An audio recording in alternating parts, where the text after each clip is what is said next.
A shot, kid. That was one in a million. Ladies and gentlemen, may the force be with all of you. Good morning, good afternoon, and good evening, ladies and gentlemen. This is it, October 5th, 2023. This is Trekking Across the Universe. I want to introduce my co host. You know who I am. I'm Roger. That's it. Just Roger. Yeah, come on. Come on. Come on. Greg is across from me. Yeah, and I'm reaching for you. Come on. Come on. No. That's the way I talk to my little kitties. Come on. I know. That's Come why. on. That's why I'm not doing it. Well, you're not answering. Come on, dude. Exactly. Because I'm talking to Greg instead. So, and you are? I'm Michael. And I'm Greg. Can you imagine who has? Anyway, good morning, good afternoon, and good evening. Lothcat, not going to happen. Hi, Beamer. Can't wait till you join us. Ellen, wow, way to go. Thank you, thank you, thank you. And guys, you are more than welcome to join us. Here is the link. This is big, and it is terribly exciting. So I've sent it right there. It's up. If you guys get a chance, take a look at it, and you guys can join us and see what's going on. We have quite a few people watching us already. Let us know who you are and where you hail from. We are happy. Folks, we want to tell you that we are on Twitter. We are on Twitch. We are on YouTube. And we are on LinkedIn, on my personal page on LinkedIn. So you can find me. And that's where we are. No, there's none. No, Lothcat. There are none. So sorry. No, that's why I was going for the air. So it's okay. But I want to thank everyone that's here. Folks, let's get down to it. I'm going to get into the details. I want to know the thoughts from my co-hosts and from everyone in the chat room. Episode 8 or Part 8, The Jedi, The Witch, and The Warlord. That is the first one. C.S. Lewis. That's the first connection. There are many other bits of homages done throughout the entire episode, and we will get to it. Written by Dave Filoni, directed by Rick Famuyiwa. So I may have pronounced that one incorrectly, and I'm sorry. But episode 8, folks, when you check Disney Plus, it is listed as season finale. We can talk about that in a bit. I know Michael has some information. I believe Darth Gregorius has it as well. So, Darth, I think I went to Michael first last time. Darth, your thoughts before we get into the full review? Episode 8, man. Episode 8 started awesome. And, considering I say we probably have, about 38 minutes of episode between opening splashes and the credits. But it, left me wanting, and not in a good way. It was, kind of anticlimactic for me. I appreciate that. Senator. I'm not a senator anymore. I abdicated, so whatever. Oh, the Senate. No, I apologize. That happened in the House. Speaker of the House. Go ahead. Oh, there you go. That might be better. I feel like Greg did, but I did not expect an ending like that. Was I happy with the ending? Not really. It just I really don't know what to say, but it was too. They did so many things wrong. The characters, I mean, they did so many stupid things, and I think that's what surprised me, and it jumped at the end. I mean, how long was he on that ship as a stormtrooper, and nobody realized he wasn't the real one? Whatever, but that's just my thoughts. So. Yeah, it felt like there was about 8 or 9 scenes that were cut. Oh, at least. Lothcat, I need you to clarify that. So that's interesting. Now, I will say that the ending pretty much happened Much to my sadness, he was on screen for all of 15 seconds. Oh, it was less than that. Yeah. Valen Skull. I was terribly disappointed, but it was an image out of the Lord of the Rings, part of the first movie. Images are out pointing to Mordor, the volcano. There is an evil out there. When Shin, who was also on screen for maybe 15 seconds, her imagery, she was imitating a famous moment, and I could not place her. But when she rose her saber above her head, there was imagery that goes way back. And the imagery I'm referring to is one of the more famous ones. And I've talked about this in other episodes. I'm going to be quick on this. I am always looking for the way the directors and the writers create scenes. And Shane, way back, you see him walking off in the distance with a shadow or walking with the sun to his back. One of the most obvious images is in Blue Thunder. When she has the tape, she's on the bridge, LAPD's got her, it's all over, and then coming out of the sun, you see Blue Thunder. It's the moment that everything changes. It's telling you hope, a new day, a rising sun. In this movie, the imagery stood out and they went back to stuff that we recognized. There was the image of, and I don't know if you guys got this, but when Ahsoka sees that bird, that was from Clone Wars, was it not? Did you notice it had robotic sounds before it flew off? I got the impression that was from Clash of the Titans. Remember the owl? Great. Oh my God. Did you get that? That was Clash of the Titans. That one I got as well.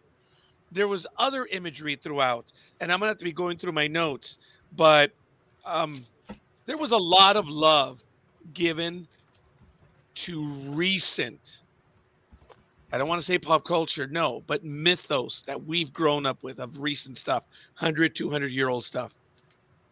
So I was terribly disappointed that Balin was only in for, as Michael said, maybe 15 seconds, and Shin as well. They got left behind. They all got left behind. There's two on each side, which should make it interesting. We shall see what happens.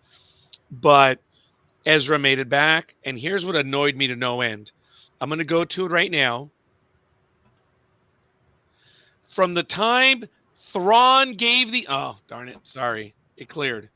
From the time that Thrawn gave the order to launch the TIE fighters, it took approximately 11 minutes and 22 seconds, 0.92 for them to strike. I like the visual of them leaving the hangar while there was there's visuals that we've never seen really in Star Wars, but you've always imagined. Okay. Yes, and I appreciate that, Greg. I was right, folks. They're zombie troopers. They were, or are they Majik troopers? Oh, I think they're Majik, yeah. Little column A, little column B. I mean, it's necromancy. Yeah. The Walking Dead troopers were a bit much. Really? Because they were armed in Beskar armor. I thought only the ones in the black armor. I'm sorry. Those were genuine death troopers. Those are the ones that were in Rogue One. So the others were night troopers. Is that what Thrawn called them? Yeah, there were the however many volunteers that kind of knew they were going to get slaughtered and resurrected somehow. Hey, Morgan, by the way, thanks for doing a great job. We want to promote you. We're going to leave you here. But guess what, Morgan? There's still only 3 slots. That's got a cool sword, though. Yes, the sword of, and I'll get to your comment in a moment, Beamer, but the sword of something. I know. That's why I wanted to skip through. That was one thing I missed in the subtitles. Oh, that's right. I don't have the subtitles. Um, oh my goodness. Okay, she commands the volunteers. So that was right before then. I wrote it somewhere and I apologize. Beamer just Oh, wrote it. the blade of Tulsing, right? Oh, there it is. The sword of Tulsing. Yes. Thank you, Beamer. Beamer all says, I'll go with the undead rather than zombie. Okay, fair enough. Yes. Beamer says it was interesting that Shin did not return to Thrawn as suggested by Balin. I had been wondering where she went. Well, power. She wants power. So Well, she looks like she wants to take command of those the wildling. the tall noti. Oh, is that what they are? Well, Tall the noti. language, it says they were speaking noti, so they're all speaking the same language there. Uh-oh. So is this Star Trek Insurrection then? Where's the infighting of the Baku? You've Who got the young knows? ones, and then you've got the desperate ones. Hey, it could be. You never know. But um, it was cool to see when I joked about Morgan right now, but it was cool to see how they marked her, and now we know how she gets her Oh, charcoal spots. that was that the whole beginning of it, I loved. Yeah, you know what? It was a major setup to a major stuff. And how they brought the blade as well. I have to admit that was Conjured. cool. Yeah, Michael, what did you think of that? That was really neat when they brought the blade of Tulzine to her. That was wild. I mean, I Yeah. was wondering what they were doing, uh, and then it just kind of formed. And Thank that you, was Loaf kind of Cat. cool. I want to know who's been feeding you while Sabine has not been at home. Remember, she left the Loaf Cats in her house. I'm wondering how you're still alive, but that's okay. And it's Blaze Dan's of probably got it Tulzing, not covered. Sword. Yeah, I'm sorry. I am. Um, I appreciated Thrawn at his best. He was one step of ahead, and he knew what she was capable of, and he was one step. He had dealt with Skywalker. Well, not necessarily dealt with Skywalker, but he knew how Skywalker was, and he figured, well, the Padawan of Skywalker will probably be just as dangerous, if not even more so. And it turned out to be correct. But he knew what she could do, and he was one step ahead. I did appreciate a lot of his commentary when he spoke to her. He spoke directly. He said, what a worthy opponent. Too bad we have not met yet. I know you because I know your master. How similar will you become? Well, don't matter. Today, victory is mine. And I appreciate the way he said that. He is a tactician, he is very smart, and he didn't say victory is mine. He said today, victory is mine. That was no accident. But the emphasis on mine was clear. He was bragging. In the rare ways that a genius finally says, "Hey, look, that's your best shot. Nice try. Good job." And then he says, "Long live the Empire." Yeah. Everything he said in this episode had weight and value, and it was good stuff. I did appreciate Thrawn. But yes, I didn't appreciate that Balin wasn't in it. I didn't appreciate that Shin wasn't in it. And it was a letdown. It was significantly a letdown. I don't know. Lothcat says, I have lots of my servants feed and pet me. Greg, Michael, Beamer, and more. Oh, it's Really? not me. No. I only do butt Yeah. scratches. Oh, Greg. Darth. Gregorius. Oh, Sorry. for the love of the Force. Just kidding. I have no powers. I have none whatsoever. I'm not going to wave my hand around like I'm some Jedi either, 'cause I don't have that ability. Just be careful while you're sleeping. Ooh, I've been told that before, and I've survived 30 years of marriage, so I'm all right with that. So the episode begins with a Star Destroyer connected to the castle spire, which is a wonderful image. Oh, look at that! Look at that! Look at what Greg has. Which side? That's this side. Looks good. It does. The cargo transfer is complete. Bring the Eye of Scion to connect. Or Scion. Send 2 TIE fighters to assist. I will never again make the mistake to misjudge a Jedi. He did say that. There's a little bit more to that. I wrote as much as I could, but he said Thrawn and the witches said this has been proven to be a profitable alliance. And then Morgan receives a gift of shadows.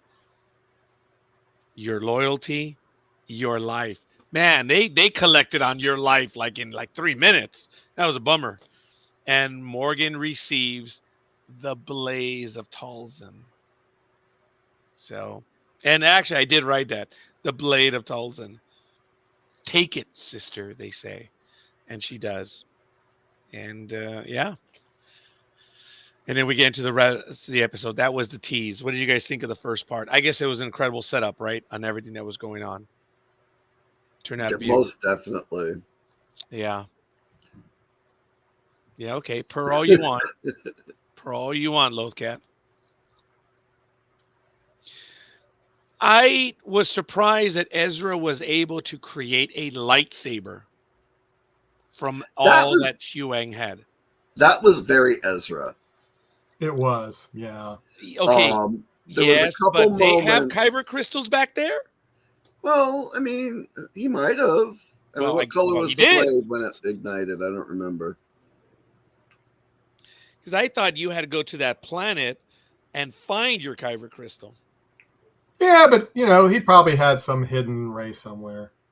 Well, obviously he did. There was no doubt about that. I was just a bit surprised that he was able to construct.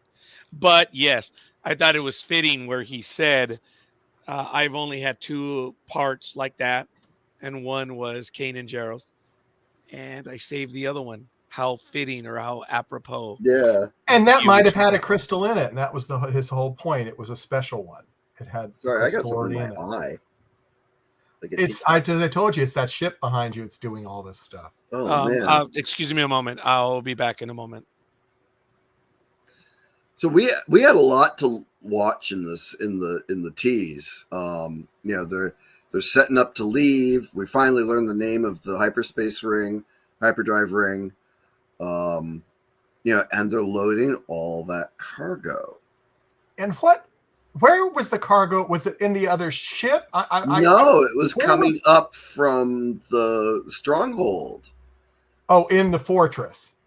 So, in Roger's absence, I'm going to jump ahead a little bit. Oh, good. I like that. They had talked about Thrawn awoke the witches. Oh, woke the witches when he came. Yes, that's what Ezra said. Yeah. So, and they end up back at Dathomir. The Chimera, is coming into orbit over Dathomir. And I think the cargo are more Dathomiri. Oh, that could be.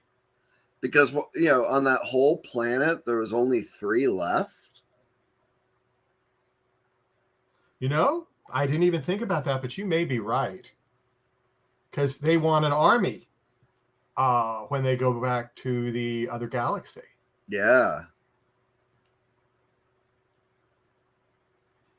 So, it would also explain why the mothers were so, willing to work with Thrawn and help Thrawn. If they knew that Dathomir had been wiped out and, they were going back to wreak vengeance or something. Mm-hmm. So, I think part of the disappointment at the end of this episode was for such an engaging story. Although a simple story, it was so much more set up than it was a concrete story. At least, each of the Mandalorian and the Book of Boba Fett stories, you felt like, oh, okay, yeah, that was a complete story. This Was not a complete story. no, No.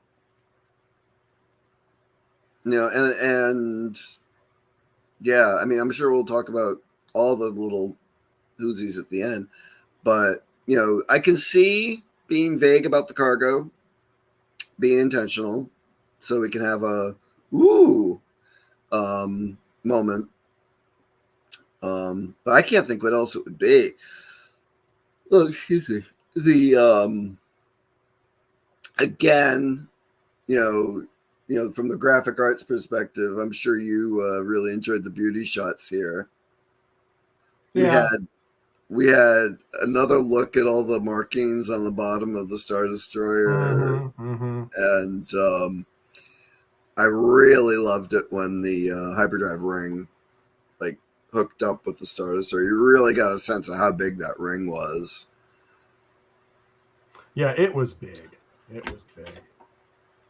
Because because back in the old episodes, they made a comment saying, "How big of a ship was that going to take coming through?" So yeah, and I'm surprised they didn't say something like that would be big enough for a Star Destroyer, but maybe they had it in the original script and scrapped it because it would have been too cliche. I don't know. So, but I mean, I just or love. maybe it was going to give something away. They thought, so they just left it out. So, I mean, we did get a lot of really good eye candy in this episode too. I mean, a lot of those long, setup shots. A lot of, Star Warsy imagery. Roger talked about, the Argonath from Lord of the Rings.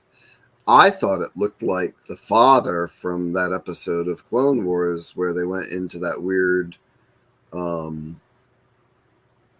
holocron shaped thing and met the three.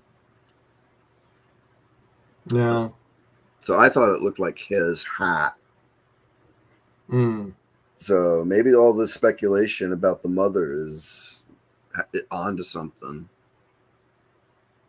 Yeah, maybe, but I don't know. I've also felt, as you said, setup. There was a lot of setup. I mean, until near the end. Yeah, And I mean, there was that's almost when the no action climax. started.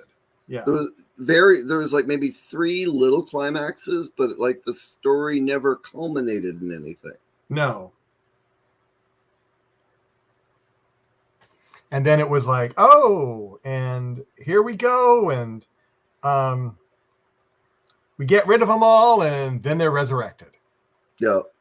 And then they have to do it again, and they keep running, and I know it was. Yeah. And why did it take so long for them to get that ship out of there? When after it got, think about it, after they got everything loaded up, they should have just gone right immediately. And it's not like they just hung around for a while. At least to me, it felt like that. I don't know. To me, I mean, it felt right. Like they have to build up inertia. I mean, although Star Wars usually throws physics out the window, it I don't know. It felt right. Also, I think they were, as they were taking off, they decimated the stronghold. So there was that. So, it looks like we're getting some good comments too on this discussion. Oh, I'm behind. So, well, the stronghold was kept up, as Babylon said, and Balin said, sorry, not Babylon. Fallen King. It makes sense. It makes sense that they are trying to rebuild somewhere. Yes, I agree with that. Yeah. And then Loth, I truly feel they are setting up for Abeloth and the new movie that should tie up Mandalore. I love the ring hookup too. Yeah. That was I mean, the visuals. Yep. And I've been talking about it for weeks and I still have yet to rewatch that episode of Clone Wars. But I did do some web crawling, even though I never read the novel. I did do some web crawling, and I learned more about who and what Abeloth was as the mother, and that was interesting. We've got going past the intro. I hope Roger's okay. Well, we're going way past. We might finish it up. So I also wanted to echo what Roger said. I love the title. The homage to C.S. Lewis. I thought that was clever. Mm-hmm. Mm-hmm. I also liked how after the title logo, the title splash, we had the we got to see the Noti again. And I liked kind of that the Ahsoka's shuttle was like kind of like protecting them, guarding them, like just following along. But I have to say, I had the thought of that's going to use a lot of fuel. Going that slow. Yeah. Well, it worked out in the long run because they ended up being stranded there, and I'm sorry. Yeah, so that was the good thing is, I mean, they ended up being stranded there, so it's good they were protecting them from whatever was coming along. Yep. So, we just kind of like elaborated more on the witches and cargo. Thank you, and I apologize. And we're just past the title splash, up to the scenes where we have the Noti again, and they're migrating, and Ezra's building his lightsaber. I thought that was really cool. I was disappointed that Ezra wasn't being Ezra when they brought him in, and he wasn't like doing his Aladdin thing in a village or something. But they had a couple Ezra things here, and building the lightsaber and bantering with Huyang. I thought was very How cool. old are you? It was wonderful. Jumping way ahead, Chopper recognized him. Yeah. Yes. At first he didn't, but it looks like he detected the life signs from Chopper. Even I realized that his tone changed when he knew who it was, and he almost went up to him, almost not necessarily a pet, but you know what I mean. It was a familial like connection. a friend. Yes, he went right up to him. And everybody else was getting their blasters already. Yeah. I mean, they kind of knew it was a friendly person because the fighters didn't stay outside. They broke off when the ship went into the hangar. I would not have broken off. I would have stayed there if it was an enemy, right? But that's okay. We were totally robbed of Ezra's time on the Star Destroyer. Yes. I mean, did he just the minute they came out of super hyperspace that they did he just like grab one of those shells and take off? Yeah, well, we saw one of them in the hangar. Oh yeah. Yeah, and that's. But I mean, if he was going to steal the shuttle, I mean, why bother disguising himself as a trooper? Well, it's inferred that he fooled them because he threw two of them off, and when security was doing the check, he was able to answer them. Oh, right. And that was one of the other very Ezra moments. And I just, it's like, I don't know. It felt like a missed opportunity. Yes. Yeah, because we really did. After that, we didn't know what went on because, I mean, were the whales slower getting to the other galaxy than this ring? I don't think so. I think they were probably the same speed. So, I think in Star Wars, hyperspace is hyperspace. I don't think it's like warp drive. So I think that it would have been a while because it was a while for Ahsoka to come. And as you said, we didn't see everything that happened on the Star Destroyer, when they were coming. So it would have been nice. I mean, that could have been an episode unto itself. It could have been these 35-minute runtimes. Yeah. Yeah, folks, I'm way off topic on this one. Forgive me, but I want to echo these two gentlemen, and I want to add to what they just said. Disney, this is where the 8 episode or even 10 episode, whatever, this is where you fail. These short series, this is, you have your fan base. Forgive me. When Phantom Menace debuted, you remember what I said when it said Lucasfilm. I believe everyone from Rebels, everyone from Clone Wars, they were watching Ahsoka. And when it said Lucasfilm, deep down, I believe these two gentlemen did. I did. When we saw episode 1 of Ahsoka and it said Lucasfilm, secretly we're like, entertain us. We're in. You have us. Do what you can do. Yeah. And I don't know if they did. These Yeah. 8 episode runs, I'm sorry. Look, Andor, I know, Greg, and that's cool. I appreciate that. But that was a 12 episode run. And look at everything they did with Andor. So I don't know. I-beam. Oh, sorry, Lothcat. Let me do yours first. Ahsoka asking, we have seen this before with the risen troopers. When told no, her response, lucky us. Yes, that was near the end. Well, not near the end, but yes. Oh, right. Have you ever seen this before? Nope. Lucky us. Very good. Yes. I-beamer says, I think the whales are slower, but still they skip past all the travel back and how Ezra Head was undercover the whole time. As you said, we were robbed. Disney, you have an audience. You haven't completely alienated us. But this 8 episode run, you are killing off your audience. Yeah, and It I would understand where the episodes broke. It kind of fit, the acts or scenes of the story, but they could have made the last, all of those 30-minute episodes 40 to 45 minutes, and gave us a story with it we're hoping for. There was a lot of really good character development. Don't get me wrong; they didn't go as overboard as they did with Andor to fill it out to 12. But they really went. I think they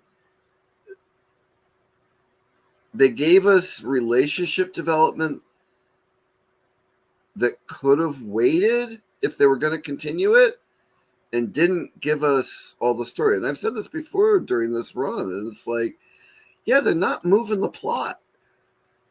And for the finale, they really got to move the plot. And we only got about maybe 5 minutes of plot movement. Yeah. A little bit in the beginning and a little bit at the end. And the rest was just everything between. And they skip some potentially cool stuff. Well, stuff that people would want to see, or stuff that stuff that I would want to see. Obviously, Beamer agreed. We've got, we wanted to see Ezra be Ezra. Yeah, we did. And we only got like 3 glimpses of it in this episode. Lothcat, not to be argumentative, I don't know how many episodes there should be, but there should not be 8. There have to be more. And please don't take it as argumentative. I think it's going to come across that way, and I don't mean to be. I don't think there should be a specific number. That's all. And that's where I might argue with you on that. But I agree that, yes, there should be more. And I'm glad you and I are on the same side on that. I don't want to put a number. A story should speak for itself. Michael and I have talked about this. I don't know if Greg and I have. Sometimes you have a 1 hour episode or a 1 hour and the story is beautifully encapsulated. And then there are times that you need 4 hours. Give us the whole arc. Don't go to that crescendo and then stop or before you even get there. Especially if you're only doing 8 and we've got to wait God knows how long. If the movie's supposed to be long, a long time ago, and Mandalorian is going to be in their prime galaxy, we've got those series too. So what, we're going to wait 3 years maybe? I know for Skeleton Crew, Mandalorian, they have been somewhat confirmed I don't know if we have a Book of Boba Fett. I don't know if there's going I to be. don't think there's going to be another Book of Boba Fett, but there is going to be, there's going to be more Mandalorian. We know that. There's going to be something that takes place 100 years ago. I heard about that, and then Michael, you and I talked about this months ago, and I'm sorry, Mike, I'm not trying to ambush you. It might have been Greg as well, that they're going to do something maybe 10,000 years ago.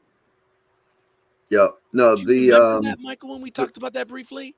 I can't remember that, but things A have lot has changed been in the written last, about it a and long lots time of ago. things have changed in the last couple of months on streaming services. So who Yes. knows really what is going on?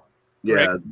The intent, even before a lot of these started, a lot of the more, the intent I understood was with all the media, and all the games and all the comics and everything, that the book, the expanded universe was going to explore the Old Republic and earlier. Okay. So that was my understanding of the direction that they were hinting at maybe 2 years ago. I'm still waiting for very Old Republic comic books, but okay. Well, here's something kind of off topic that I was thinking about from the crazy ending we had for this show. Please, Michael. Would it be wild if they ended it like this because they're going to split the series and have a series in the new galaxy and have another show with Ezra coming back defending that, and they're going to have two separate shows?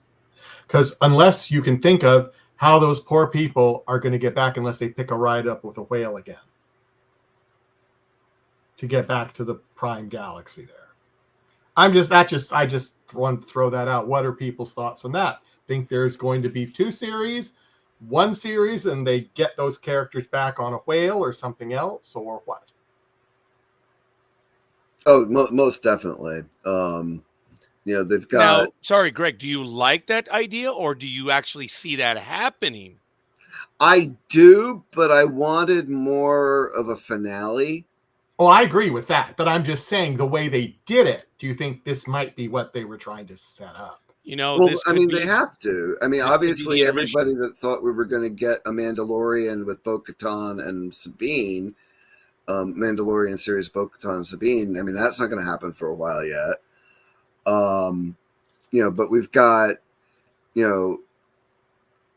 Ezra's back home with Hera and the Republic. So I don't. It doesn't feel complete. No, I agree. It doesn't. And it doesn't feel like the Rebels cruise together. I mean, so you've got Sabine and Ahsoka and Shin off doing her thing with the mercenaries. Balin off doing his thing with the flying spaghetti monster. And there's just these two groups of Nodi on this planet. The mercenaries and the small insectoids. It just. I know. I said I don't know either, but I can't see how they're going to get them back together unless the whales or something else, or they find something else. I don't know. Yeah, maybe some way to call the whales.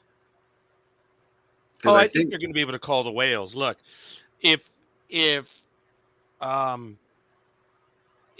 what's her face? Oh my gosh, Ahsoka can get the impression that what's his face is fine.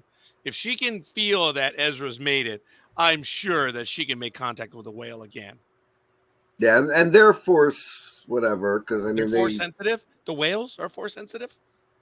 Yeah, because didn't Ezra communicate with them? Ezra did communicate with them, yeah. Oh, okay. So next time I go, and then Ahsoka was like giving, trying to the people there too. Yeah. Sorry. But you never know. I mean, I don't know what they've got planned, or or if they're just messing with us. They're messy with us. All I know is I don't want to wait 3 years to find out what's happened, what Balin finds. Might be 4 then, so you might get your wish. So Okay. Now, I think, oh, here we go. iBeamer says they can find a way back easily enough. But are they going to develop a story in the new galaxy? Not sure if they'll split the series up. Oh, look at that. Or keep them in one. Okay. And then I think they'll keep it in one series and just not develop the new galaxy the way that it deserves. We've seen some series where they have two concurrent in like way different stuff. So we have seen some things. I forget some of the examples of, but I could see that. But Michael, you did. I wanted to comment right after I gave it to Greg. You surprised me on that. I did not give that thought. If anything, I thought they would have been combined stories together, coming back, just like iBeamer was saying, or concurrent stories.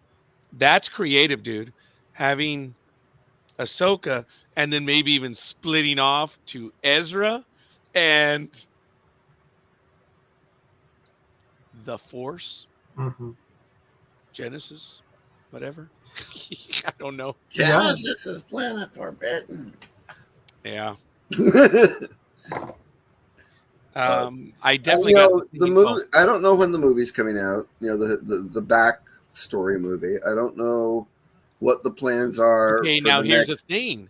They're saying now, is there going to be another season, or will it be continued on a movie?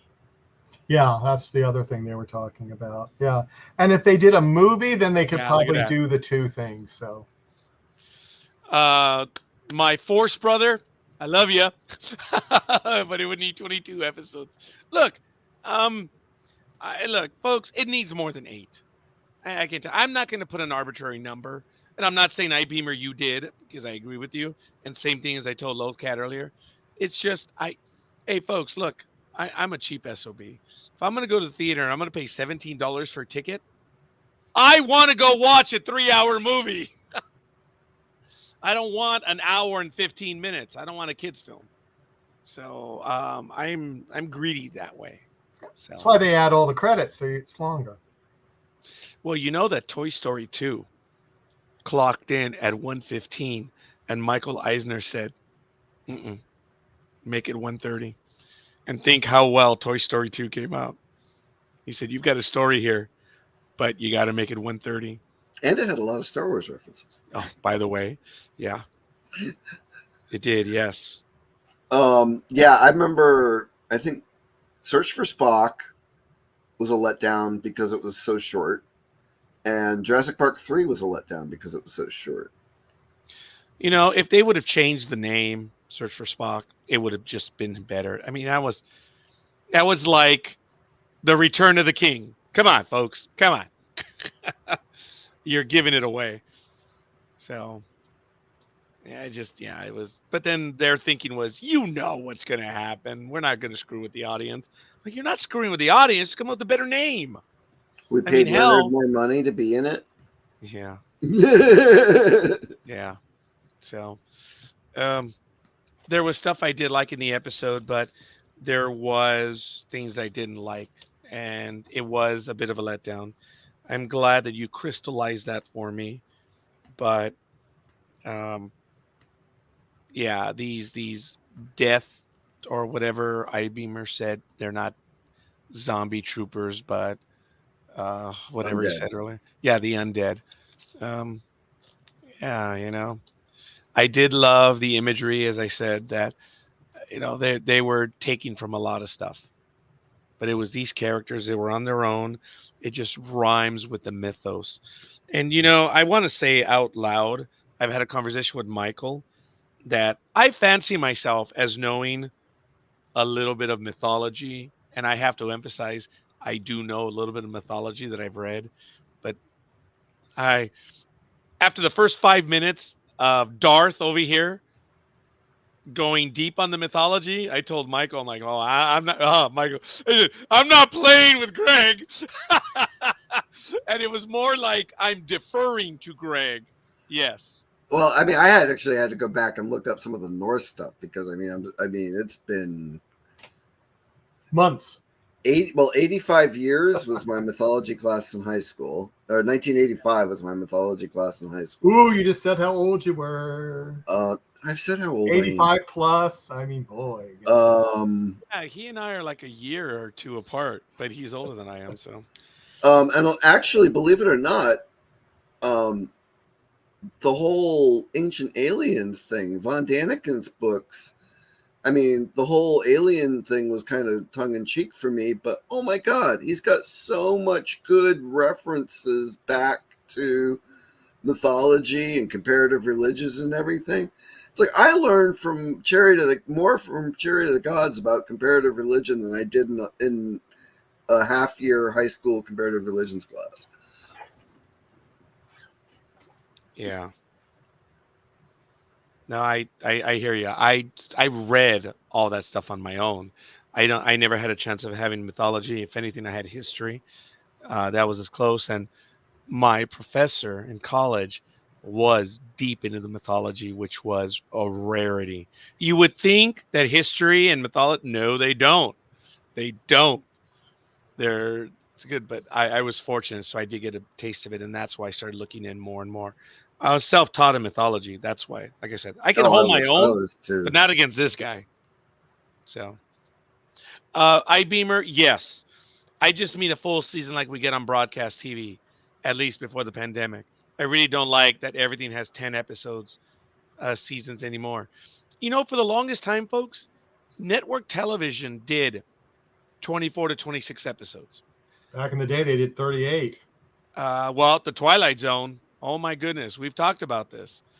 And in the 70s and 80s, it was normal for television to issue a split season, a 13 run, because if the series did well in 13 episodes, they would get a full season order. I know Battlestar Galactica, for one, in 2003, had the miniseries and 12 episodes. So they were kind of following that because seasons 2 and 3, and I think 4, all had 20 episodes. 2 of the seasons were actually split production Yeah, wise. 2 and The 2 and DVDs were 4, I released. think. Yeah, there's like Actually, 6. you know what? I think they were all split. Yeah, but I mean, there was a big split in seasons 2 and 2, definitely. I think 4. I don't know what the events were, but lately what they've been doing is they've been like breaking before the winter holidays and then coming back sometime in late January. But I mean, budget wise, if you're going to do these epic stories, like Game of Thrones or Star Wars, and we expect these grand visuals. They cost a lot of money to pull together. I mean, if you sit through these credits and look at the art team on this show, that is a lot of people. Yeah. So I mean, I don't feel gypped with a 12-hour story arc if it's going to be a good story arc. Keep it to a novel. Don't deviate too much from the novel. HBO. And they used to do 12 and 13 episode runs themselves. Yeah. But I mean, it all costs money. And, the biggest thing with these streaming services is that, they've got to keep their servers up and running. They've got to keep the the productions going to bring in new subscribers and keep subscribers. And maybe have more different shows versus shows that have a longer run. Yeah, or paying other production places for content. Mm-hmm. Like the recent HBO Max AMC cross. They pulled in some AMC stuff to try to get people watching AMC. Yeah, powers of being. Yes, they believe that everyone is addicted to the 15-second reels. And unfortunately, they are very powerful. Everyone's attention span is it's on steroids in reverse, if you know what I mean, in that they're not going to sit down and watch. And the sad thing is I suppose that the younger generation, the generation that's the 18 to 35, that's, sweet, they're not into 20 episode, 24, 25. I don't think they understand what we grew up with. That's a shame. Yeah, like a whole season of Babylon 5 with an actual story arc with some, single story episodes in between. And The theory behind these 10 and 13 episode was there's no wasted time in it. Remember? Because when you had a 26 season run on the Next Generation, you had ups and downs big time because these writers were stretched out. They had to deliver every week. And there were times that they shot themselves.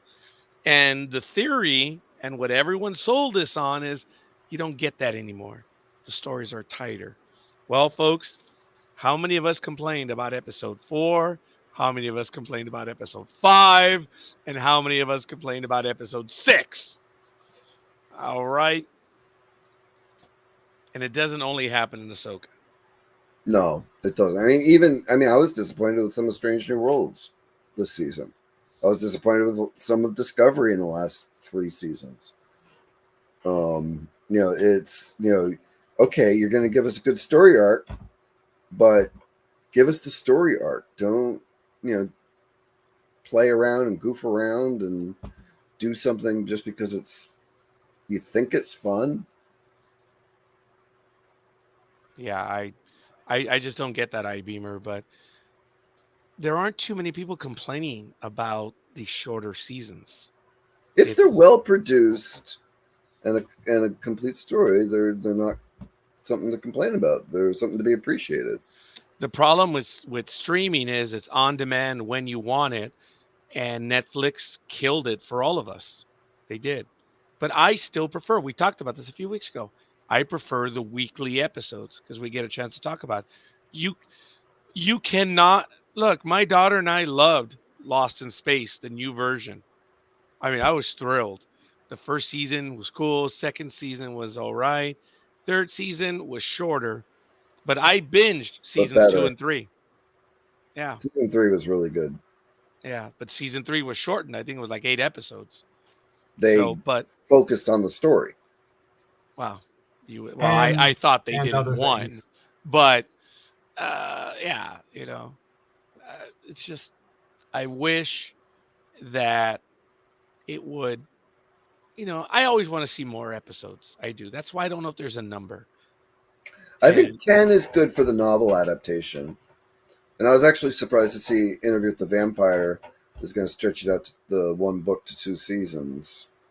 But I'm appreciating it because they're doing the book justice, even with the reimagining. And I'm looking forward to the Dune series about the Bene Gesserit. I think that'll be interesting. The writers that have been doing, Brian Herbert, Frank Herbert's sons on that, I believe. So, I think for the novels, the adaptations of the novels, to do them credit, the 4-hour miniseries across 3 nights, like they did with North and South, just doesn't give the novel credit. Something like the first season of Game of Thrones gave the novel credit. yeah, First season of True Blood gave the novel credit. Dexter was better than the books.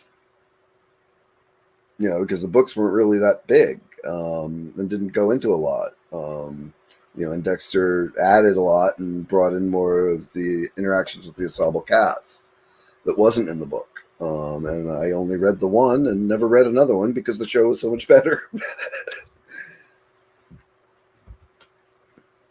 So, it's possible. Just like it's possible to, for Twilight Zone to put a whole story in 24 minutes or Lower Decks to put a whole story in 24 minutes. Um, Yes. so certainly they can put a whole story in 8 to 10 hours. Oh, wait, no, this was only what, about maybe 5.5 hours of story. Ooh, that's interesting. We'll have to do the math on that. I thought Um, about that at about 8:45 Eastern. I'm like, damn it, I should have gone back and done that math tonight because that was my yeah, biggest gripe. It's like, you're giving us 8 episodes. Most of the episodes are barely over half an hour. yeah. But apparently, it's what the audience is taking. And look, they know their metrics, and they don't share that with anyone, and it's crazy. Yeah. Now, if I may, gentlemen, I did want to point out a few things. There was a lot of advancement between Ahsoka and Sabine. You know, Oh, she told visually, her, that was cool too. They were on top of the ship as it was meandering. I like that. but I didn't care for that because no, I I didn't care for oh, two TIE fighters. They caught us sunbathing on the deck. I mean, come on, man. That annoyed me. Look, a guardian of the wills was able to detect a walker coming in. Come on, man. He was just a force sensitive.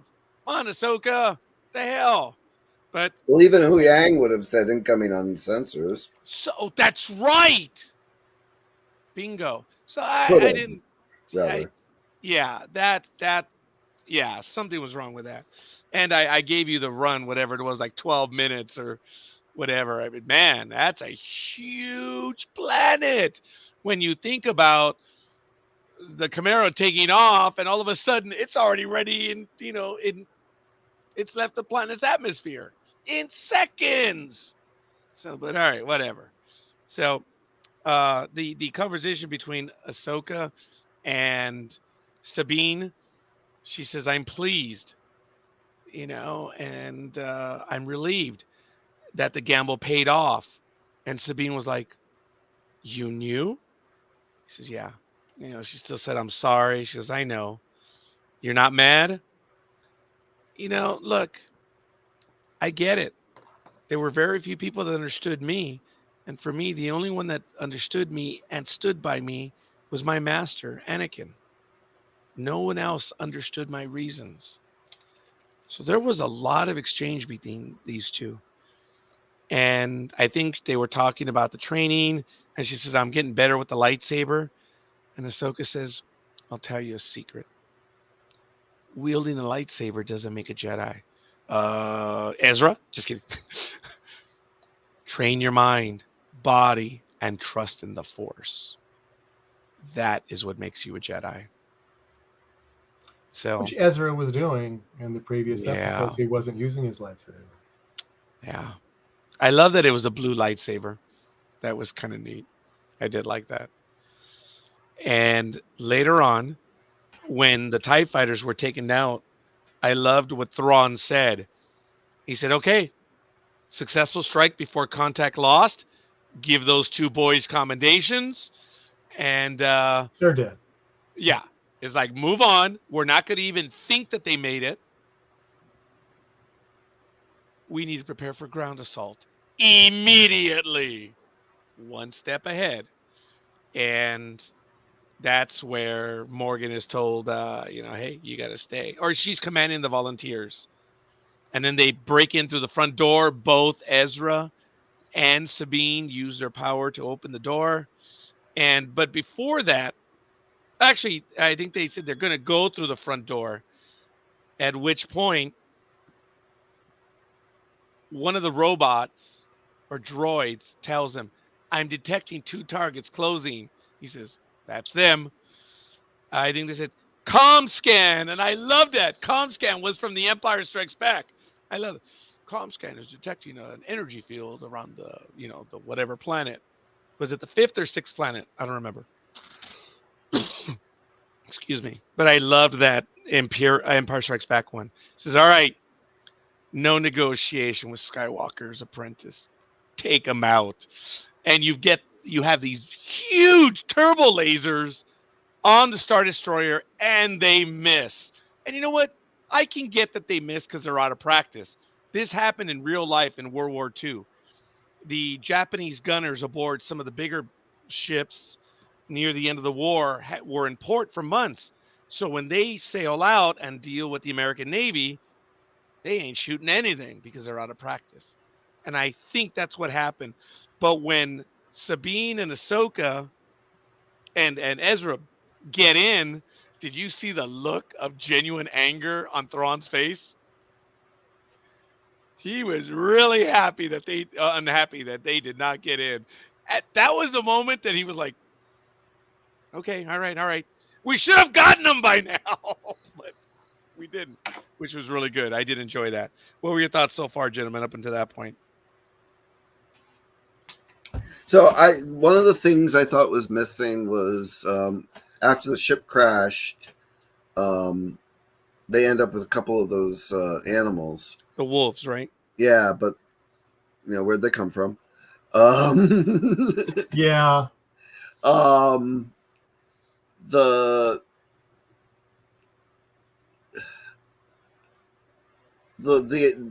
assault on their assault on the Citadel or whatever, the stronghold. The thing with the door, I don't know. I mean, Ezra and Ahsoka should have been able to open that door right away. Wasn't that if they could hold up the spaceship, they should have been able to open the door. And very quickly, they put together that that squad of the night troopers, or troop of the night troopers. Yeah. It just seemed like, okay, bang, bang, bang. It felt like things were missing. Things weren't taking long enough. Like they were rushing. And I'm like, well, okay, they dragged ass in the last episode, then maybe they can, they're trying to make up for that. But it actually felt like there was stuff cut. Okay, that's fair. But Greg, the way I took that, because I am a big guy on that. The story fibs, where they cut time, they jump ahead. I thought they kind of covered that with the idea that Thrawn said, "Okay, we're ready for her. We're ready to go." I think they may even have touched on it when he said, "They're inside already. We got to prepare for ground assault, man. Now!" I thought that was a bit of his paranoia getting in there. He's like, "Oh, okay. He did." But then there's the dialogue with him and Morgan. I think it is them being. Oh, go ahead. Well, is the dialogue with him and Morgan is like, are they prepared to make the sacrifice? And it's like, if they were ready, that would have already been established. So I don't know. It's like, I don't know. It felt like there's things, there was time missing between them leaving the crashed shuttle and getting to the stronghold. There could have been a little bit more development there. There could have been a little bit more. How is Thrawn preparing for them? And not just show up with a room full of troopers that are all ready to die and be witch zombies or witch undead. So, and then the whole thing with him having to sacrifice Morgan too. She accepted it, but you also felt like, their relationship wasn't one that, she had wanted. And if it was, they didn't have much of that developed.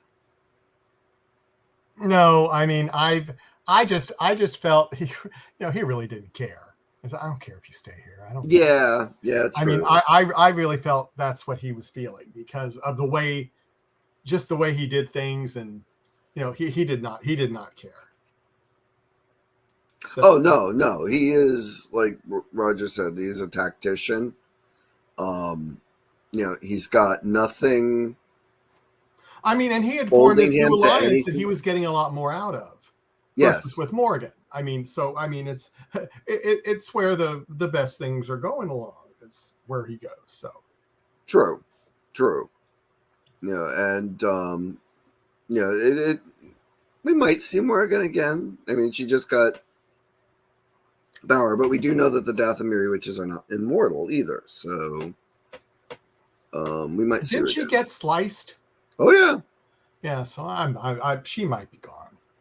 Well, I mean, there's Sabine got skewered. Well, true, but you know. I mean, even That's though Sabine, it was what right of center where Qui-Gon was direct dead on center. So yeah, but, so we'll see. We'll see. We didn't get to see much of Enoch. No. That was kind of I was kind of at least hoping maybe take the mask off and some really good scarry face makeup or damaged face makeup. So I was hoping for that. Yeah, but I mean, other than that, I mean, like the background visuals. I mean, just seeing the hangar of the Star Destroyer, seeing the henge on Peridia. They did a little bit better with some of the long shots on the ground in Peridia, like when they were showing the caravan with the T6 over it. There was stuff outside. They did a better job with making things in the background look out of focus, so it didn't just look like everything was happening right there. And I think when I went back and rewatched the first fight with Sabine and the mercenaries, it's like everything just looked like it was in that one. The only thing in the world was that one little area. But now in other shots, we have more of, there's more background. There's a little bit blurred, so it's blended together better. So we've got, I have to say, I think the visuals in this far surpassed Andor. I mean, between the costuming and the CG scenes, sets. I think they did a much better job with the sets. I think the only set that felt believable in Andor was the antique shop and maybe his adopted mother or guardian's house. Everything else looks. And that was a big. Like I mean, you mean at the small one, not the. Okay, I know. I was thinking of something else, but you're right. In Andor, yeah. I mean, it looked like a play at times on the HD. It really did. I'm sorry again, folks. I apologize. There's unfortunately there's a lot going on in the neighborhood right now, so there's a lot of activity going on. So I apologize. Oh, my God. I like that the Noti were on the shuttle with Yu Yang. I thought that was adorable. It kind of reminded me of the Porg being on the Falcon with Chewie. Mm-hmm. I almost expected the call to arms or the charge. In your neighborhood or on the show with the Noti? Well, just like the Porg, did it in the movie. Yeah. I was kind of expecting and hoping that as well. Hey, Beamer. Howdy, everyone. Hola. How are you, young man? Good. We're going to defer to you. Start talking. Share, brother. Share. Tell us. So, story development that we were talking about. You get one. Like one of the things was we've built up this whole thing that Sabine doesn't have much aptitude for the telekinetic part, right? Telekinesis. But then, here, help us with the door. And then, like, I get the lightsaber part. That was great. That part fit when she was able to call the lightsaber to her. But then I'm suddenly able to help throw Ezra onto the ship. Yeah. It's just, again, where did we skip? Or development? What's going on? I agree with you, Beamer, because it took me hours, if not days, to learn that double jump on Super Mario 64. Exactly. All right. I'm skilled with Mario, but even I took, to do that jump off the wall and then up on the other side. Hey, it took you guys, and you guys didn't get it right away either. I would equate it the same way. You're right. You're right, Ibeamer. That was, yeah. It's good to see the heroes get it together and able to do it, but that's a significant jump. Sorry. That was lame. But it was. It really was. What else is there? There's a couple other things like along those Kill same types of lines. all are one. I like that. It's like long format storytelling. It doesn't have to actually be long, like you said, as long as they're doing it in a way that it makes sense and everything moves along. Like that was the complaint I had in the last episode. Was you have so much that you need to wrap up or tell, and they didn't do a whole lot with it. And then this time they rush. It's I don't know. Obviously I haven't been around long, talked to you guys enough, deep background, but when episode 3 hit theaters, that was honestly one of my biggest complaints of episode 3 was they rushed certain scenes and they took too much time on stuff that we didn't need to spend time on. And it's the same type of thing here now. They're rushing through certain things and not developing things they should have. Hey, Beamer, a tiny bit of a point of order.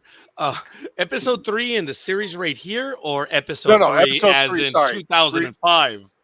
Revenge of the Sith. Yeah. Okay, fair enough. That's kind of what I thought you meant. I remember, Beamer, about that, and I don't want to monopolize your comment right now, but I remember the tone of the movie because George Lucas had been beaten up so much in episodes 1 and 2. I was not one of those. Hey, Yeah. I swore when I saw Lucasfilm. You guys all heard. He had to deliver.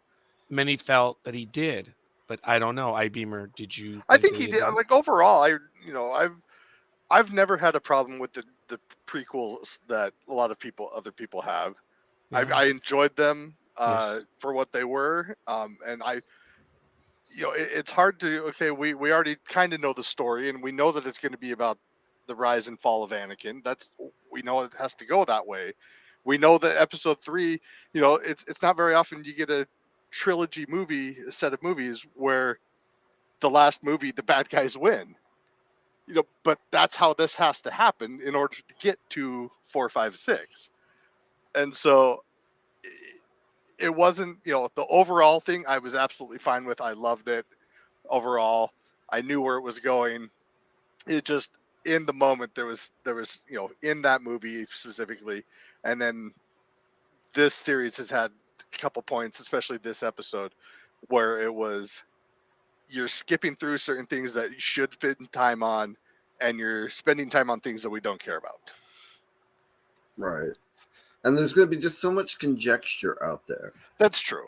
About, the stuff with Sabine and stuff.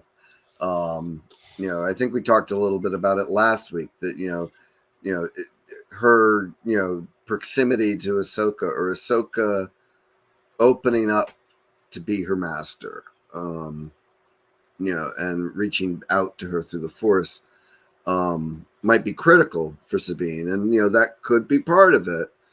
But, between the end of A New Hope and The Empire Strikes Back, you had the impression that Luke was like practicing or, figuring everything out, and already had been opened up to the Force by the time he needed his lightsaber with the Wampa.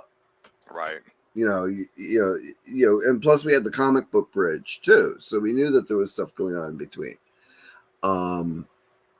Here, you get, it's like, I'll, with the door, it's like, okay, I'll try, was the look on her face or of sorts, or her, the way she emoted there. Right. But, then, she needs the lightsaber to jump to her hand. And she goes from lightsaber jumping to her hand to being confident that she can get Ezra onto the launch deck.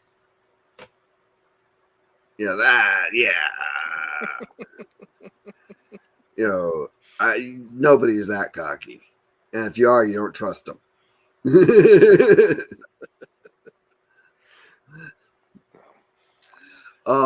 So what were some of the things you liked, Beamer? I mean, we've talked about how disappointed we were, but what was stuff that you liked? What was stuff you enjoyed? I mean, overall, the overall story I was fine with. Like, I loved the series overall. I loved the episode. Like I said, the visuals were awesome. The the Ring of Sion attaching to that was just cool. Yeah, that looked good. For if I don't know how much Mike Roger, you mentioned my tagline there. I don't know if anyone recognizes it, but it's Transformers. So that's what I'm a huge Transformers fan, and so see, anytime I get to see stuff move, it's like, yes, that's great. Hey, maybe we should do a 1, 2, and 3 rewatch of the Transformer movies and maybe even the series. Anyway, I kid. Be quiet, we Roger. may. What, Michael? I said, be quiet, Roger. No more shows today. No, we're not doing any more today. But thank you I for don't know. returning. I don't know if Roger mentioned it all over the last week.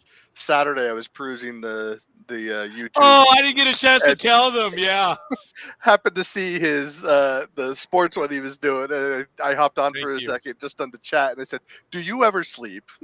No. No, he think he does not. does. No. If anyone knows anything, Michael, I gave him access to my calendar, which really was to shut him up.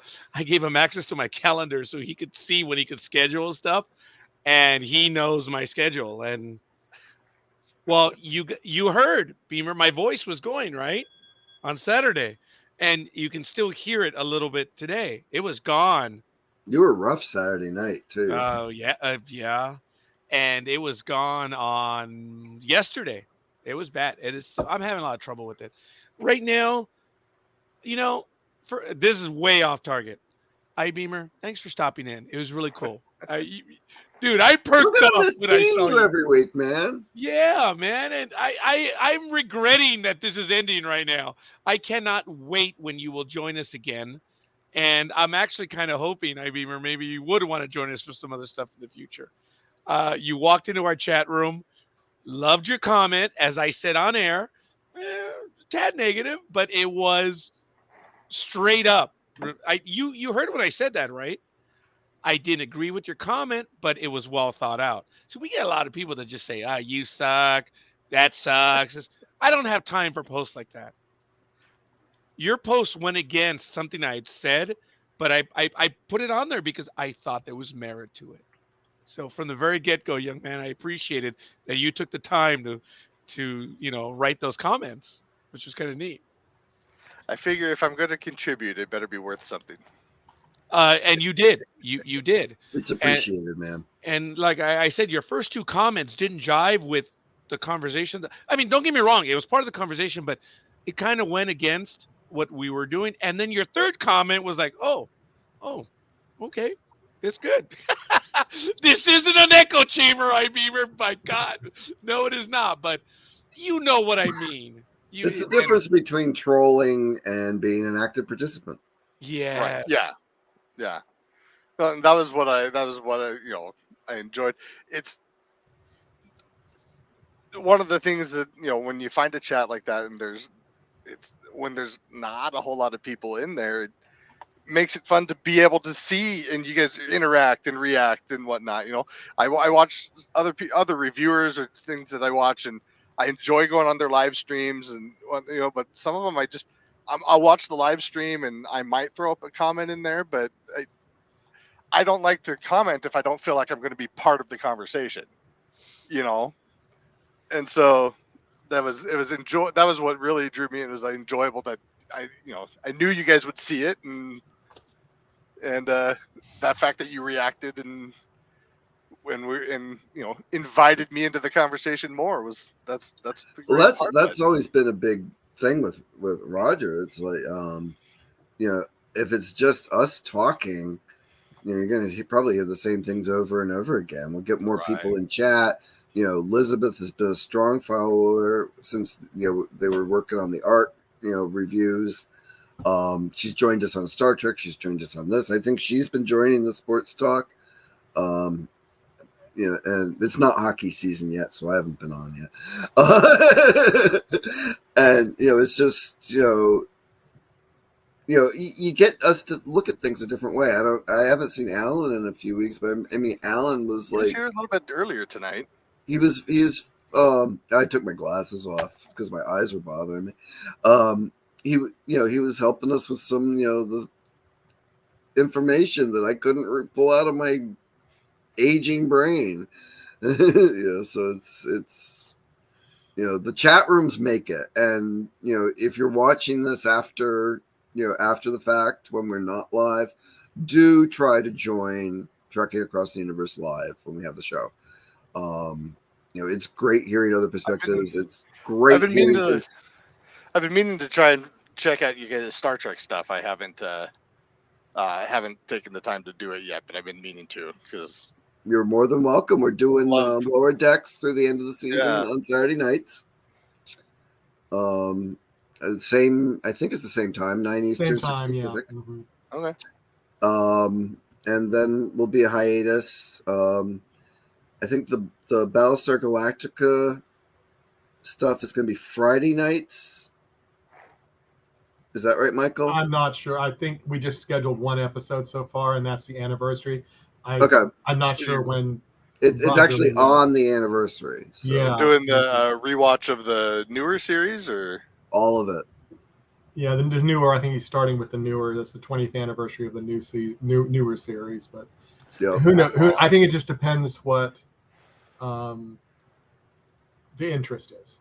So. Yep. But I mean, you can find all four of us online. You know, and it's fun. It's a lot of fun. So, and it's you know, it makes the world seem smaller when we, you know, all over the country here, and we can have people come into the chat room and you know have their comments live, react to their comments live, interact with their comments live. Right. Yeah. It makes it a much more interesting evening. Or morning. I'm actually Saturday night. Depends where you are. Yeah. Depends where you are. What else did I like? I didn't necessarily. I mean, there's stuff that I can, you know, like, I could poke holes at, but that didn't mean I didn't like it. So, I don't know. It was. Was it a letdown? I hadn't thought of it as such until we started tonight. Until you guys started tonight. And then after hearing you guys' comments and rethinking through, I totally get where you're coming from. I don't know that it's still made it that much more of a letdown for me. Maybe that's because of my feelings on the last episode, though, where I didn't know what to expect at that point. So I came in with not really expecting, other than it's a finale. What are you going to give me? You know, Beamer, I appreciate that comment. I was of the same mind when I think the episode debuted at 6:00 my time. After maybe a while at 7:00, I don't know if I saw it right here in my office or if I went to my room. I sat down and I'm like, okay, let's watch this. Yes, I was genuinely looking forward to it. And I agree with you. I don't know if I thought it was a letdown, but gosh darn it, Greg made an argument, as did Michael. And oh my God, do you hear the helicopter? I don't think so. I don't have the volume up very high for some reason. I guess I don't then right now, and I apologize. Man, there's a lot going on right now. Oh, you're on a microphone, so it's only going to pick up stuff right in your proximity. Well, actually, Greg, you're right, but they've heard it in the past. I think the other mic had, Michael, because every The other one was time I got different. buzzed, they could hear it. So maybe this is a different set than I had before. All right, so I'm a little nervous about guys. I, it feels like he was 20 feet up. I know that's sexist, but I just got buzzed. But I don't think that was the sheriff because I said he. Oh, Yeah, instead by of the helicopter. they or Yeah, or yeah. it. So I'm just a little surprised. There's a lot of activity going on, and I hear off in the distance there's quite a bit of police activity. Something's going on, and that's why I'm a little like, I. It's so darn loud. Yeah, and I've already heard them on the speakers and the microphones going on. It's crazy. It's loud. We'll have to check the evening news. Mm. Let's Yeah, check now, see what they say. I'll have to turn on my. they're coming for you, Palpatine. Yeah, well, they might be. Let's Yeah. see. Let me check. Power Not Palpatine. a threat. unlimited power. I always got a kick on how he would spread out his fingers, and I always try to imitate that. It's like, dude, spread them out. Just spread them out. But he would do it like that. It was kind of odd. Yes, it was because it was. I guess it was so powerful. It was twisting him, and Terry. It was doing that to him. That was a subtle touch to doing it like that. It was so much power that it was deforming him. It was great. Well, we all saw what happened to Pruneface. Anyway, yes. One of the theories behind that was he actually was deformed and was using the Force to keep his original appearance. I am not willing to comment Comment. at this time. Yes. Mhm. That was good. I appreciate that. I was just throwing it out there. I mean, because they don't really explain all this. Everything comes out of conjecture. If there's a novelization, we're lucky if they go into detail. Yeah. His explanation was that it did leave him deformed.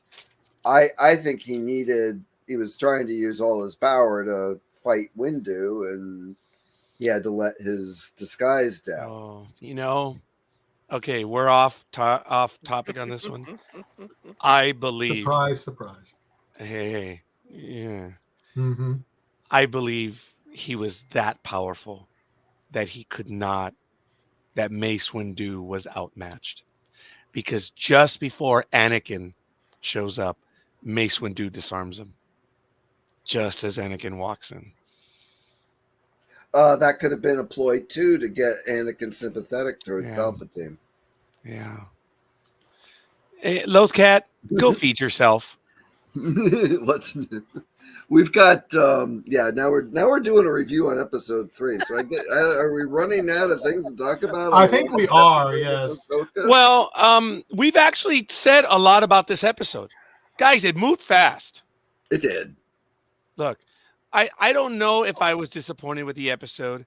For me, Beamer, I'm not sure, and Greg and Michael, it was okay. I obviously it did not end the way I expected it. Okay, obviously, and that's good. If you have a story writer that's taking you to places, you're scratching your head, good or bad. Like, I wasn't expecting that. That actually, whether you like it or not, in my opinion, is a good storyteller. If they can keep you where you don't figure things out, there's very few of them. The key to that is that they still bring you back, though. If they go so far off of your expectations that you're completely lost and I'm done, then I think it's bad. Beamer. So let me pull back for a moment. And tomorrow they announce Ahsoka season 2 debuting January whatever. Are you in with this to do the review? I assuming that it works with work schedules and whatnot. Absolutely. Oh, okay, all right. I was thinking maybe there was a hint from you right now. I was like, yeah, okay, Raj, I get it. No. So when they screw with you that much, are we really going to come back? Yeah, That's like, I I agree with you that a good writer can take you that they're not taking you just down expected paths to a point. But when it gets so far off and you're just like, this isn't me. This isn't my story anymore. This isn't what I want. That's when you lose people. And I that don't is know fair. if it was as far off as it was clipped. No, You I'm know, just talking in generalities, not Okay. this one specifically. Yeah. Yeah, 'cause I mean, So. there's been things that are like, okay, maybe I would have done that differently, but I still appreciate what they did. Yeah. Real quick, one thing, and I don't know, maybe you guys talked to it while I was working and I wasn't catching everything. At the end, when very end, last bit, and Ahsoka and Sabine are talking, and she says, uh, you know, Ezra's where Thon got to go back. Yes, but that also Ezra got to go home. Ezra's where he needs to be, and so are we. I'm fine with that. But then her next comment of, it's time to move on. Kind of. I mean, so that plays into, again, the theory, possibility of splitting the series. And obviously there is some story to be had here that they're going to give us, obviously. But whether it's we're taking this whole new route and Thrawn's going to be a whole nother series, something else back here in the other, and we're done connecting them. I really hope not. But it felt weird to me that she's like, it's time to move on. There's the whole thing, because I think most people want to see more Sabine and Ezra and that story. Or were we being told by Dave Filoni, time to move on?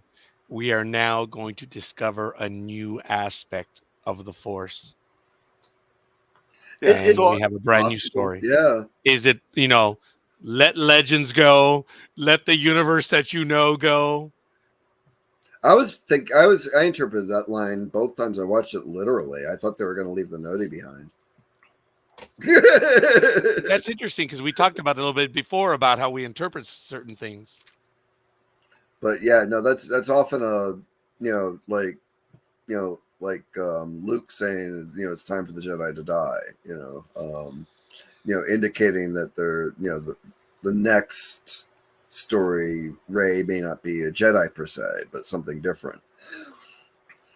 Yeah, see, and I took it as specifically she's talking about, you need to let Ezra go and let's move on, and you need to focus on other things, which obviously for her training and whatnot and whatever story they're going to tell, I get that makes sense, but it almost sounded like we're not, I'm not even gonna, we're not worried about going back right now or at all, and that's how I took it. But I mean, Now- character-wise, that's not Sabine. Right. Do you know how I took it? End of the Fellowship of the Ring, where the three warriors are like, okay, we know what has happened. Merry and Pip have been taken, We know and we the can other save two are going to them. go off. But it was a very tight emotional ending where he says, we're going to hunt some orc. Not the exact thing, but that's how I kind of took that line, thinking it through right now. That, okay, stuff's happening all around us. That's way out of our pay grade, for lack of a better word. We We're going need to to go focus and on save. here and now. Yeah, we have to go save Merry and Pip. I mean, And that's heroic stuff. Maybe it was a little bit of that. We might be missing it. I don't know. I want to throw that out there. yeah, and I hope, and that's my hope, is that that's what it is, and that, like I said, I hope that they don't completely separate these series out. I hope that it stays connected. I mean, overall, obviously, they've done a great job of keeping these different stories connect. Mandalorian, Book of Boba Fett. Oh, God, They, Filoni has been amazing. Yeah. So yes, they're all connected, but I mean, I hope that it's not a complete. That's this story over here, and this is this story over here now, and we're going that way. So It'll be hard to do because, as far as we know, there's only 4 humans on that planet right now.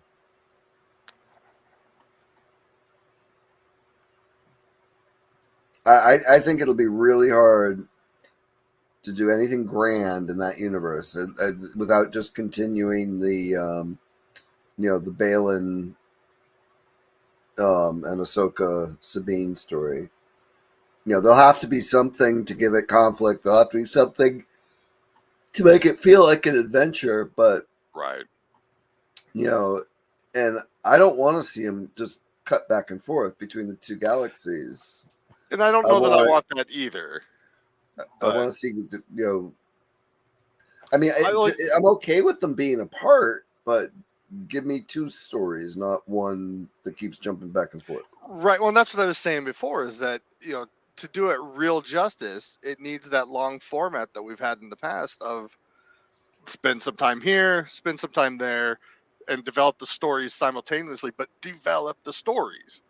Not just, here's the new MacGuffin, we've got 3 episodes to do this, and then, okay, that's resolved, and we go back over here, So Right. I spend the time, build it up, and then when it's appropriate, bring it back together. I'd be fine with that. But I just, my fear is that they'll just, okay, we're doing this all in one season, or it's just, we only have 8 to 10 episodes, depending on which length we choose to go with, which means we have to tell this story really fast, and we're going to leave out a lot of stuff. Yeah. I mean, to their credit, the character development was really good. But if you're going to spend that much time on character development, have the plot make sense. I mean, because there's the plot wasn't that complicated. Yeah. Oh, I'm sorry. But if you're going to have events like Ezra leaving the ship, and we know that Ezra's a trickster, and he goes, and we know how it, what he was in Rebels. Let's see that. Which is why I was disappointed when we found him just hanging out with Denoti and not doing anything. Right. So he should have been doing his Aladdin thing, but then they would have needed a bigger location with more extras. And budget. Well, I get it. And this way they didn't have to spend a whole lot of time on what's been going on in the past 10 years or whatever it was that they've been gone. It's just, oh yeah, Thrawn found them. We're here. We're leaving. Yep. And obviously we're mostly fine with that. Let me add this caveat. Michael and I talked about this, and Greg nodded. Beamer, I don't know if you heard some of these stuff going on the blogosphere, but in Disney Plus, when you see the menu, and spatially oriented, it does say season finale. In many other parts of the world, fans have already caught this. It actually, if not in effect, it does translate to series finale. I don't know if that has to do with translation. Nothing personal. I have to believe the American version is correct. And if that is the case, no, go ahead. Well, I was going to say, remember, this is a great, pull in Doctor Who. Each season is a series. And they have a series finale every single year. Right, because what we call seasons, they call series. Is a series in other countries. Mm-hmm. So that could be all that. That's when it gets confusing for people if they don't know what country that's coming from. Right. Because you could have it coming from Britain and it says series finale, and you think that's it. That's no more, but that's not the case if it's a British series. That just means that those few 6 episodes or whatever is going at the end of that, and there's another one probably coming. That was what we would call a season here. So, but they call a series. Yeah, and also they do a better job with canning the season. They're not commit. They don't have carry over the early commitment to keep going like our studios do. But one of the things it's like when they stuck Book of Boba Fett in there, I wasn't expecting it to be, just another season of Mandalorian, but focusing on Boba Fett. So I mean, we could get an Ezra show in the main universe or the main galaxy, and then maybe the next series be called Sabine or Shin or Balin or Spaghetti Monster. Probably Oh. Spaghetti Monster. What do you guys think that they're going to do with the character of Balin? Um, I am genuinely saddened. I really am. I was saddened. I was crushed when you guys enlightened me of him. they're going to do something where you can't really see who it is, and he reaches out to whatever the artifact is or whatever. Palpatine's grandson. Sorry. And Oh, Craig did he's not either like that one. he's either transformed or something. My guess is they'll recast. Yeah, I'm thinking they'll recast. Yeah. Yeah. At this point. And my numbers on Facebook, Dave. Younger Balin. I'm not that tall, but good beard. Oh, good job, Darth. Good. Good job. I like it. Nice plug. Good job. Good. Yeah. All right. Well, that's fair. It may have already been cast, so you might. Oh, I'm sure. Well, I think they have an idea. I really don't know if they've canceled. Or they'll write never him know. out, or he'll like merge with whatever they became, and he'll be part of this flying spaghetti monster. Yeah. Oh, very good. I caught that. I'm sorry, I got distracted. The flying spaghetti monster. Well, one of the depictions of the mother after she did whatever she did looked like very Lovecraftian thing, with all these tentacles and everything. So when you it made me said think of the spaghetti monster. when you said spaghetti monster, I remembered Rogue One. Oh yeah, Borgullet. Yeah. All right. Well, fair enough. Let's see. Lothcat says, I agree, Greg. I want 2 split storylines. Oh, well, I'm glad Greg's getting the credit on that one. Let me see. Lothcat, why did you send the cops? Oh, shut up. Let it go. Maybe she's agreeing with the desire, not the idea. All right. Then I will take my understanding and allow that to You have a proceed. fragile ego, dude. Well, it is late and people are getting tired. Yes, Yeah, they are. Yes. And you're still at work too, right, Beamer? And Yeah, I you think are. we have actually, covered the story, so we probably should give it grades. And Did you guys move think that we on. did? Is there some other thoughts, Beamer?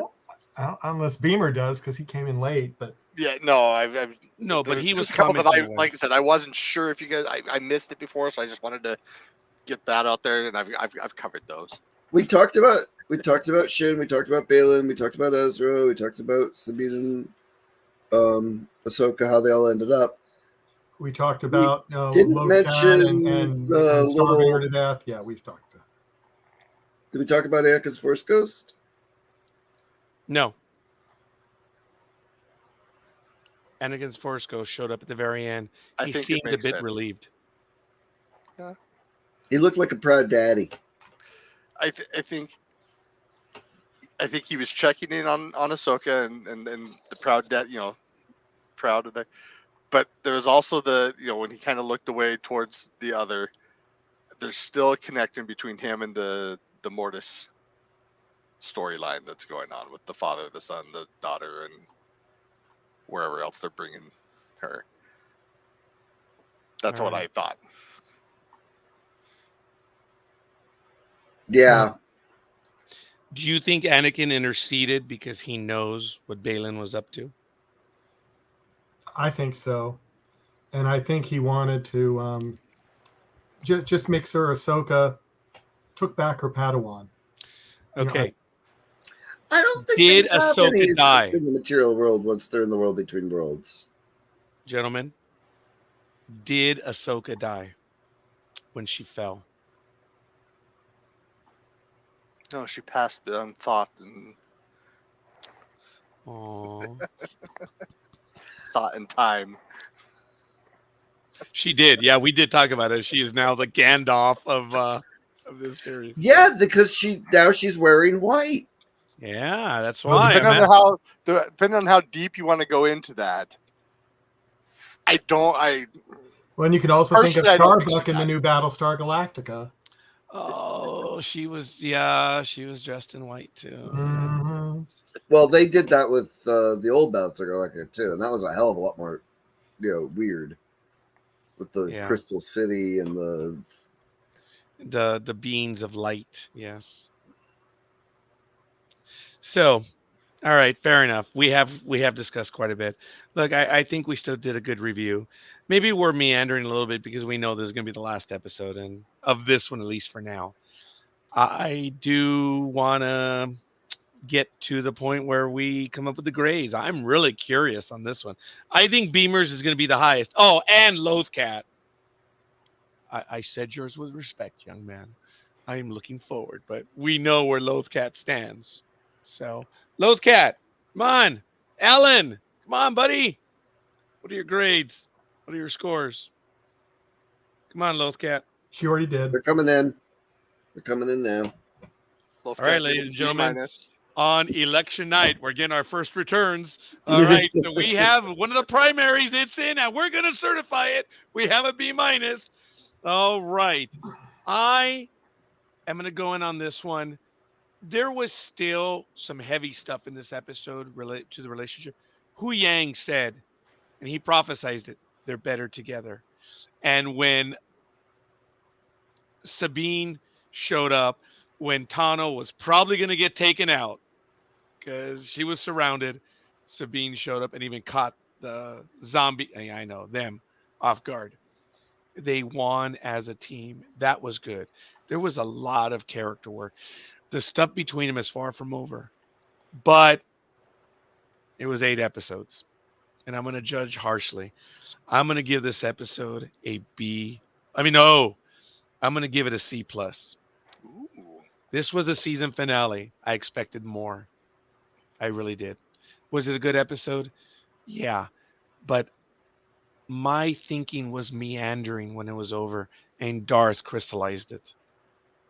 I think I was with you on that one, Beaver. When you crystallized it for me, I think that's what it was. Until I heard my co-hosts and their comments, I was like, yeah, yeah. So, uh, Michael, Oh, I hate being with you, Roger. I'm not going to ask you to clarify that. Okay, then I don't have to give a grade. Good. No, no, no, no, no. I'm not asking you to enlighten us on your comment. Really, a C plus? Uh huh. Did you want to add particularly why, or just No. okay? I Beamer. Ooh, I get to go before Greg. Uh, Yeah, Greg drew the short straw, so he gets to go last. So you're right. I'm probably going to be the highest one, because, as I said, I hadn't.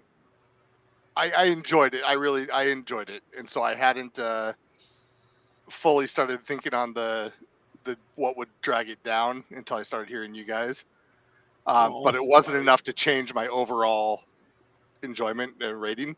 So it's gonna be a B plus, possibly an A minus. I'm right.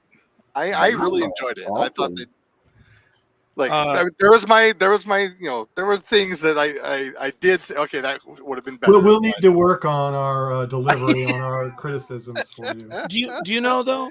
I did want to say the fight scenes between Morgan and Tano, That was good. they did look good. There were a And the few sequence when they were moments- coming up through the tower too. So Yeah. I'm glad I got to go out last because I've been on the fence. Did you notice in the one scene, after they were shutting doors and running up, and she was fighting with Elizabeth? There's the one scene where the stormtroopers blew the door that was already blown. Yes. I was like, oh, Yes. someone missed that in editing. Oh my God, that's right. It looked odd. You know what? I would not have realized till you. Oh, because I looked at him like, okay, that didn't look right, and that was it. That was good. I like that. But you know what? Morgan and Tano, I detected one or two parts where, okay, all right, they're real people. They can't get everything. But I thought the fight was flawless. Okay, you know what? It looked good. And I They will did a good watch it job. again. They did a good Yeah. job. Yes. One of the better choreographed fights that we've gotten. Yeah. It was good. I just think that these death troopers or night troopers, they don't die and they still fire. Come on, man! That's the Living Dead on steroids. That's not fair. But But are okay. they still going to be that way if Morgan's off planet? Oh, someone said, Or Morgan's dead and the witches are off planet? wait. She may not be dead. Yeah, there's that too. Well, but Folks, all those she had those was superficial wounds. those night troopers were with her. They didn't go on the ship. Right. Right. But are they So still enchanted without she the may Oh, witches? not. gotcha. Well, how long does the magic last? If is it permanent or Okay, well, is it when not? Hermione cooked up that thing for lots of days, it worked for like an hour. So I don't know. All they got to But that's do, Hermione, you know. So all they got to go do is if they come back at this point, they chop their heads off. They've already that's what they ended up doing in the last couple of them anyway. Yeah, they did it to a few of them. So Darth, what do you think?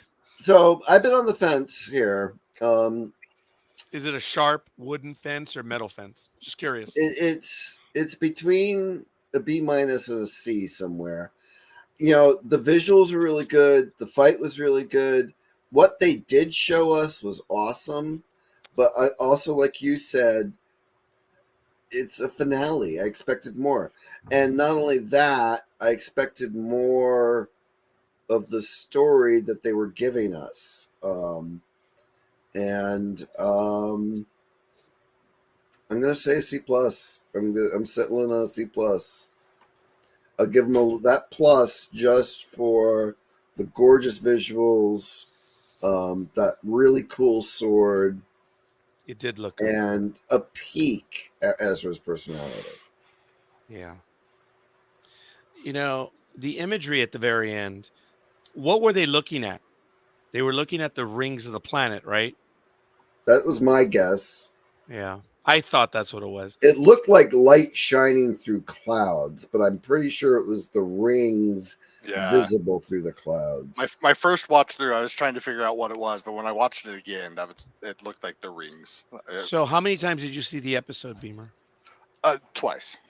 Me too. I actually finished up like 1 minute and 10 seconds before we went live. Yeah, the second rewatch or the second watch. Not You the beat me rewatch. by I was probably 5 minutes and 10 seconds before we came on. It was just before I joined that I like got through it and corrected some of my notes because I was enthralled with it. So that's why I was on the fence. I was actually really enthralled because what they gave us was great. Because I found myself not taking notes on the second watch through. It was gorgeous. I ran out of time today. I had told Michael what I was going to do. Michael, I ran out of time. All kidding aside, Michael, take a look at my schedule and then you'll understand. But not right now. Let's look at your schedule. No. Anyway, We'll Lowe's share it Cat. right here, like a Zoom No, meeting. no. Lowe's Cat. 1, 2, 3, 4, and about a half. I was detailed on this. Guys, I'm going to take a quick minute and say this. Regarding the series, Dave Filoni, thank you, brother. And even though you may have let me down just a little bit, you have not let me down, Dave Filoni. You had me going up until the very end. In my mind, I was like, okay, all right. My disappointment and sadness was Balin. That's out of your control, brother. But Dave Filoni, thank you. You are one of those rare prizes of being a fan, but knowing how to execute the fandom or the fervor. And Thanks. the right level of fan service. Yes. Thank you, Dave Filoni. That would be my review.